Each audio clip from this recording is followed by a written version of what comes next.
नमस्कार, DD UP में आपका स्वागत है। चर्चा में कार्यक्रम लेकर उपस्थित हूं मैं रामेंद्र सिंह।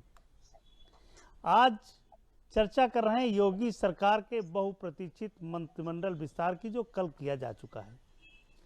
जिन राजनीतिक लोगों को मंत्रिमंडल में जगह मिली है, उसमें कैबिनेट मंत्री के रूप में जितिन प्रसाद और राज्य मंत्री के रूप में छत्रपाल गंगवार, धर्मवीर प्रजापति, पलटू राम, दिनेश खटीक, डॉक्टर संगीता बलवंत बिंद और अनुसूचित जनजाति से संबंध रखने वाले संजीव कुमार गौड़ शामिल हैं।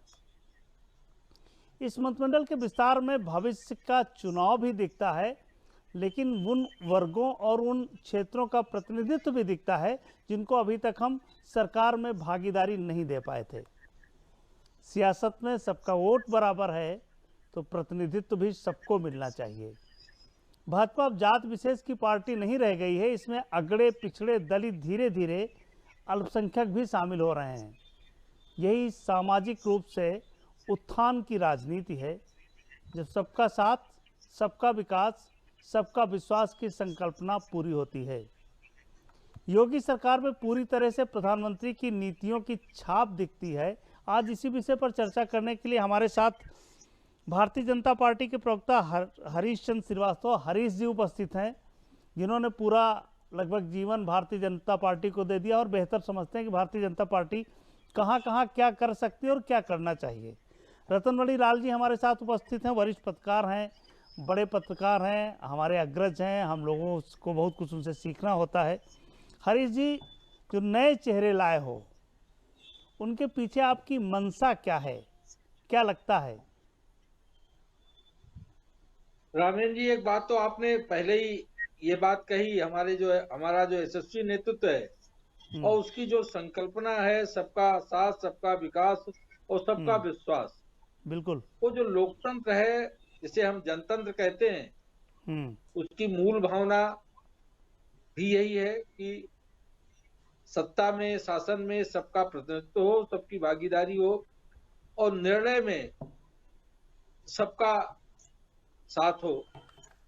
तो बिल्कुल। उत्तर प्रदेश के अभिनंदनीय मुख्यमंत्री आदरणीय योगी आदित्यनाथ जी ने जो कैबिनेट विस्तार किया है, उसमें आपने ये देखा कि उन जाति वर्ग समूह के लोगों को भी मंत्रिमंडल में उन्होंने स्थान दिया,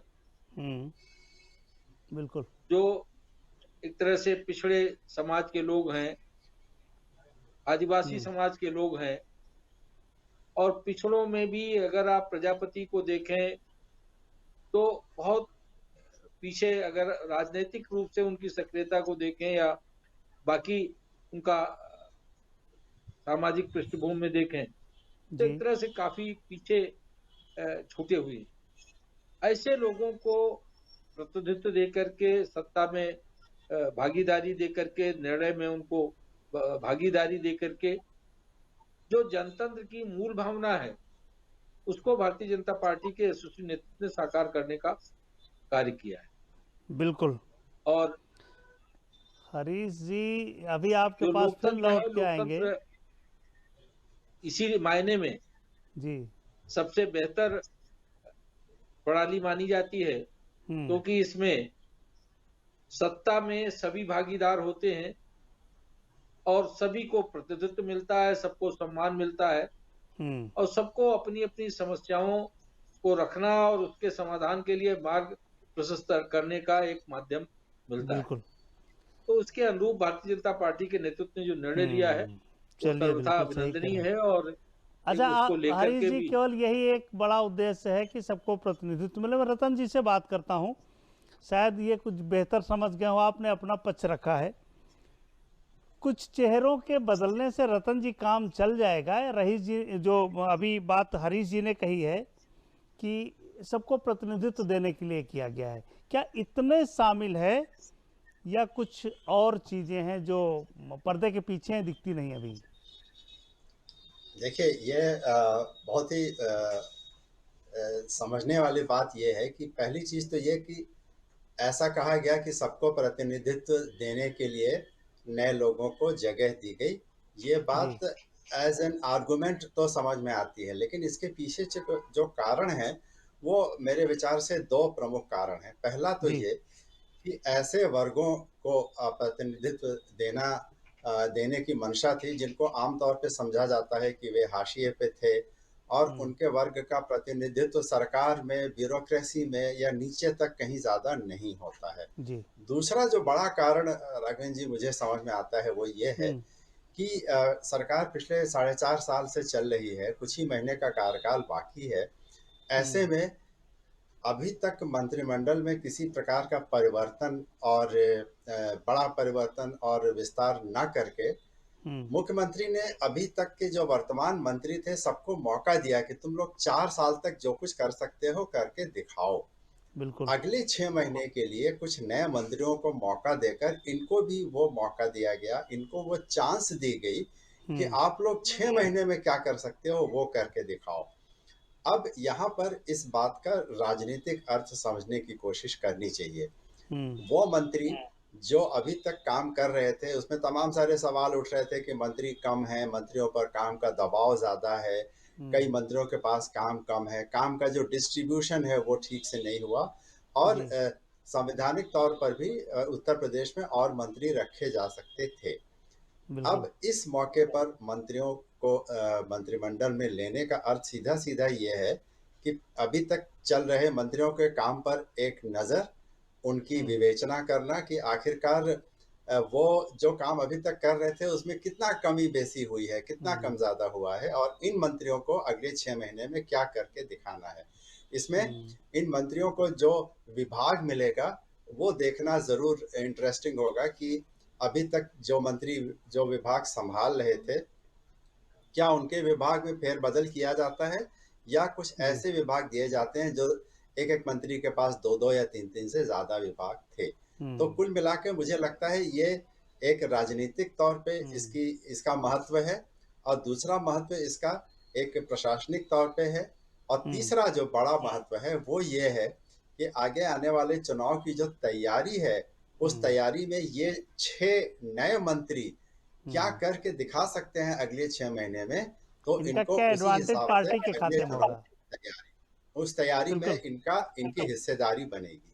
बिल्कुल। हरीश जी, ये चुनावी बिसात है या भारतीय जनता पार्टी की भविष्य की तस्वीर है, जहां लगता था कि कुछ लोग हैं, कुछ जातियां हैं, कुछ शहरों तक सीमित पार्टी है, लेकिन अब सोनभद्र से गोड़ का आना, खटीक वर्ग से लोगों का आना, दिनेश खटीक जी हैं, पलटू राम जी हैं, तो ये क्या दिखाता है कि भविष्य की तस्वीर भारतीय जनता पार्टी की उन जगहों तक पहुंचने की जहां अंधेरा था, जहां भारतीय जनता पार्टी की रोशनी नहीं जा पा रही थी, वहां पहुंचने का प्रयास कर रहे हो?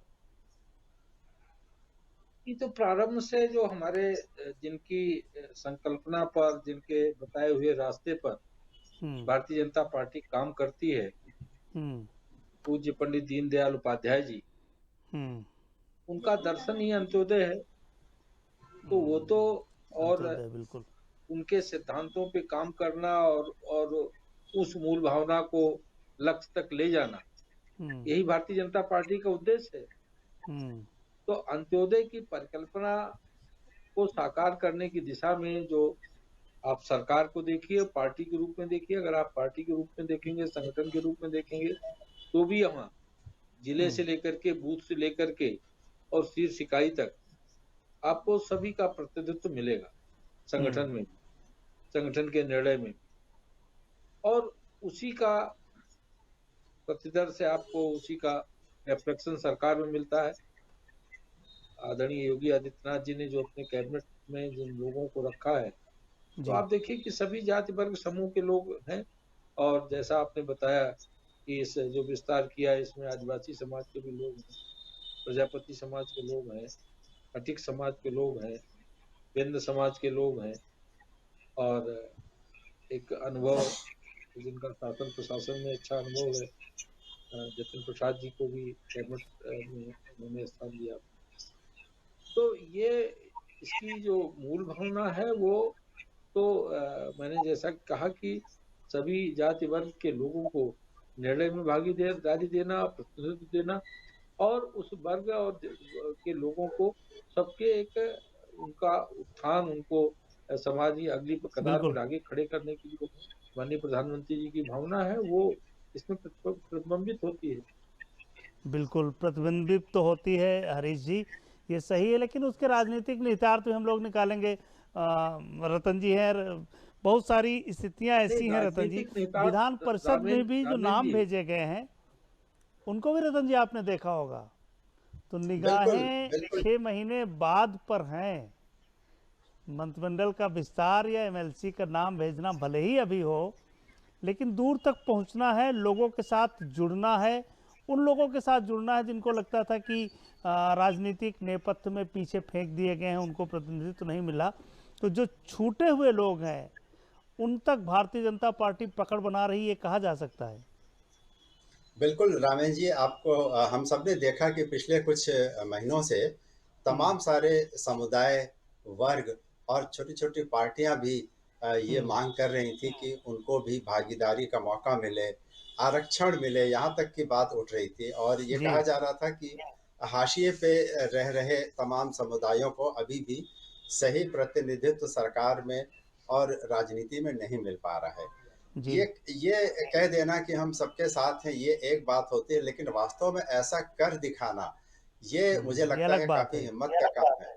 काफी हिम्मत का काम है, क्योंकि आमतौर पे सभी राजनीतिक दल कुछ ऐसे वर्गों को और कुछ ऐसे समुदायों को ही साथ में लेके चलते हैं जिन्हें मजबूत समझा जाता है। समझा जाता है कि वे इलेक्शन जितवाने में और लोगों को प्रभावित करने में और चुनाव के जो कैंडिडेट हैं वो उनके मजबूत होने की वजह से वो चुनावी बिसात में ज़्यादा फायदेमंद होंगे। लेकिन इस तरह का जो विस्तार हुआ है और इसमें जिस तरह के लोगों को रखा गया है, ये वैसे लोग शायद ना हो जिनकी हम्म। संख्या बहुत है और जिनका एक समाज में एक मजबूत प्रभाव है, लेकिन वो भी समाज का हिस्सा हैं। तो ऐसे वर्गों को समाज के हिस्से, बिल्कुल। मंत्रिमंडल में जगह देना, ये बहुत मुझे लगता है एक खुले दिमाग का और खुले दिल की ये एक निशानी है। और इसके लिए मैं बिल्कुल। समझता हूँ भारतीय जनता पार्टी ने ये एक ऐसा कदम उठाया है जिसे बाकी राजनीतिक भविष्य में दलों के देखने को लिए मिलेंगे इसके। भविष्य में ऐसा देखने को मिलता रहेगा। बिल्कुल बिल्कुल। बिल्कुल रतन जी। हरीश जी, पश्चिम से लेकर पूर्व तक उन सभी को साधने का आपने प्रयास किया है, जो छूट गए थे, जो रूठ गए थे, उन सबको जोड़ने का काम किया है इस जो मंत्रिमंडल विस्तार है। नहीं रामेन जी, हम एक राजनीतिक दल हैं, तो निश्चित रूप से कोई भी राजनीतिक दल होता है तो उसकी सफलता, उसके नेतृत्व की सफलता, उसके नेतृत्व की लोकप्रियता का प्रमाण तो यही होता है ना कि वो कितने ज्यादा से ज्यादा समाज के लोगों को विस्तार करता अपने गया, बिल्कुल। साथ जोड़ सकता है, कितने बड़े समाज के लोगों को अपने साथ, अपने भरोसे में ले सकता है। तो भारतीय जनता पार्टी जैसा हमारा संकल्प है, उसी के अनुरूप हमारा नेतृत्व सबको, सबके साथ संवाद, सबके साथ संपर्क, सबको एक सम्मानजनक स्थान देने की प्रयास, वो कहीं संगठन में हो सकता है, कहीं सरकार में हो सकता है, कहीं सरकार के अलावा बिल्कुल। अन्य जो उसके उपक्रम हैं सरकार के, उनमें हो सकता है। तो सबको जोड़ने की जो एक राजनीतिक दल की जो एक भूमिका होती है और जो मकसद होता है, वो लक्ष्य भारतीय जनता पार्टी का जो हमारा नेतृत्व है उसको प्राप्त करने की दिशा में तेजी के साथ काम कर रहा है और अहर्निश काम करता रहता है कि समाज के सभी वर्ग के ऐसे लोगों को नेतृत्व दिया जाए जो अपने समाज चलिए। के साथ साथ प्रदेश की, देश की उत्थान की और उन्नति की चिंता करें और उसको आगे ले जाने की बिल्कुल। दिशा में हरीश जी, काम करें, आपके ताकि लक्ष्य प्राप्ति देश में और बहुत प्रदेश सारे समृद्ध हो। समूहों को, बहुत सारे क्षेत्रों को भी लक्ष्य प्राप्त हो रहा है, ये अच्छी बात है। महिलाओं की बात करें रतन जी, तो देखा जाएगा कि 4 महिलाओं की संख्या थी, 4 पर आ गए हैं। और जो 50% आबादी है उसका प्रतिनिधित्व जितना था उतना किया गया है। तो आदिवासियों को जोड़ना, जाटों और यादव को छोड़ के पिछड़ों और दलितों को जोड़ना, और महिलाओं को जोड़ना, ये जो पूरी तस्वीर आप देख पा रहे हो, भविष्य कैसा देखते हो आप? देखिए, मैं फिर इसी के वही लिए बात कुछ कहूंगा छोड़ेंगे कि कि नहीं ये लोग? मैं फिर वही कहूंगा कि पिछले लंबे समय से हम लोग ये देखते आ रहे हैं कि जी। समाज के वर्ग, समुदाय और अन्य राजनीतिक दल, छोटे राजनीतिक दल, तमाम सारे सामाजिक संगठन ये मांग करते आ रहे हैं कि उनकी हिस्सेदारी नहीं है, उनकी भागीदारी नहीं है, जी। उनका प्रतिनिधित्व नहीं है और हम्म। सरकार में उनकी बात पहुंचाने का कोई जरिया नहीं है। और ये बातें केवल छोटी जातियों से नहीं आ रही थी, कि छोटे छोटे समूहों से नहीं आ रही थी, बल्कि बड़े समूहों से भी आ रही थी, जिनकी संख्या बहुत है। पूर्व से लेके और मध्य उत्तर प्रदेश तक बड़ी संख्या में जो लोग हैं वो भी कहते थे कि हमारी हिस्सेदारी नहीं है। कई बिल्कुल।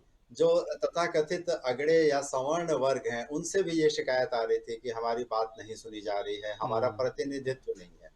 तो ऐसे में कहीं एक शुरुआत तो होनी ही थी, और वो हम्म। शुरुआत भले ही अब हुई हो, इस पे हम चर्चा कर सकते हैं या सवाल उठा सकते हैं कि इतनी देर में क्यों, जब सरकार हम्म। के 6-7 महीने ही बचे हैं तब क्यों, और हम्म। पहले क्यों नहीं। लेकिन इसका जवाब यही है कि कभी नहीं से अभी से ही, और अभी शुरुआत की गई है और तो कम से सम्मान तो कम कभी आगे दिया जा सकता है, मंत्री पद नहीं है तो सम्मान है बेसिकली उन वर्गों सम्मान का, है। उन क्षेत्रों का।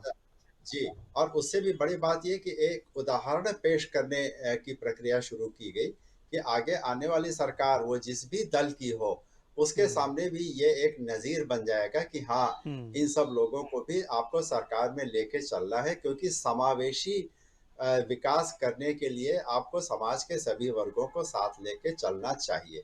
तो मुझे लगता है उस हिसाब से ये एक बहुत ही प्रशंसनीय काम हुआ है, सार्थक और सार्थक कदम इसको है। बिल्कुल, बिल्कुल, इसको बिल्कुल, इसका ये तारीफ की सार्थक जानी कदम चाहिए। इसलिए भी है कि उन 3% वोट का, जिसकी बात प्रजापति जी को जोड़ा गया है, बहुत छोटी छोटी जातियां उनका जिक्र करते हुए चले, नाऊ है, माली है ना, बिल्कुल, कहार है, ये प्रजापति हैं, ये छोटी छोटी जातियां हैं। इसी को इस मिला करके आप 27-28% ओबीसी बनते हो। तो जो बात बिल्कुल। ओबीसी की कर रहे हैं कि नहीं हम तो प्रतिनिधित्व करते हैं, तो पता लगेगा वो एक बड़ी जात रहेगी हरीश जी, और नीचे से आप सब खिसका लोगे। ये रणनीति है आपकी। देखिए, अब भारतीय जनता पार्टी बड़ी जात छोटी जात, भारतीय जनता पार्टी का फोकस इस पे नहीं कि बड़ी जात और छोटी जात। भारतीय जनता पार्टी का फोकस है कि समाज का उत्थान हो, समाज में कोई भी अपने को पिछड़ा ना समझे, समाज में कोई भी अपने को वंचित ना समझे, और जी। वो लोग आगे आए जो अब तक अपने को वंचित या पिछड़ा समझते थे। हम्म। तो उस दृष्टि से चाहे जो प्रधानमंत्री जी की आप 2014 से लेकर के जो उनकी योजनाएं हैं, जी। उनका जो केंद्र है, उसमें भी आप देखिए कि वो किस तरह से जो गरीब लोग हैं उनकी लाइफ स्टाइल में कैसे उनका सुधार हो, कैसे उत्थान हो, इन सारी जो उनकी चिंता के केंद्र में, चाहे किसानों की आय कैसे दुगनी हो, जी। कैसे लोग स्वरोजगार हम्म। करके लोगों को रोजगार देने वाले बने। तो बिल्कुल। बहुत सारी चीजें, या पर्यटन को लेकर के जो पूरे देश में एक उन्होंने कहा कि यहाँ के लोग बाहर जाते हैं पर्यटन करने, लेकिन हम्म। अगर हम ये संकल्प कर लें कि भारत में इतना पर्यटन का इतना बड़ा पोटेंशियल है, तो देश दुनिया से आप देखिए कि अब पर्यटन, उत्तर प्रदेश को ही देखिए कि पर्यटन में जो माननीय मुख्यमंत्री जी बिल्कुल का जो हरीश जी, फोकस हुआ, ये चर्चा जहां जिस आपने जिस शुरू तरह, किया है बहुत लंबी है। आज हम चर्चा को जी, कुछ इर्द गिर्द रखना चाहते थे, जो मंत्रिमंडल विस्तार है और जेएमएलसी के नाम गए हैं, लेकिन जी, 1 तारीख से हमारी चर्चा 1 घंटे की होगी। शायद हम आपके सारे उत्तर ले सकेंगे और अपने पूरे प्रश्न आपको दे सकेंगे। जो भी मंत्रिमंडल विस्तार हुआ है, अपेक्षाएं उन लोगों की पूरी हुई हैं जो अब उपेक्षित थे। जाहिर है कि उनकी अपेक्षाएं पूरी होंगी तो भारतीय जनता पार्टी की भी अपेक्षा पूरी होगी। एक वर्ग जुड़ेगा, एक क्षेत्र जुड़ेगा, कुछ नए सर्किल के लोग जुड़ेंगे, कुछ नए वर्गों के लोग जुड़ेंगे, तो उसका फायदा भारतीय जनता पार्टी को होगा। लेकिन इस फायदे के साथ उन लोगों को भी फायदा हो रहा है जो उपेक्षित थे। उपेक्षित लोगों को प्रतिनिधित्व मिले, यह हमारा भी प्रयास है और समाज का भी प्रयास कि उनको अपने साथ जोड़ें, चाहे सरकार जोड़े, चाहे संगठन जोड़े, चाहे समाज जोड़े। हम इसी तरह उत्तर प्रदेश को आगे ले जा पाएंगे। हरीश जी, आपका और रतन लाल जी आपका बहुत बहुत आभार, धन्यवाद, नमस्कार। नमस्कार।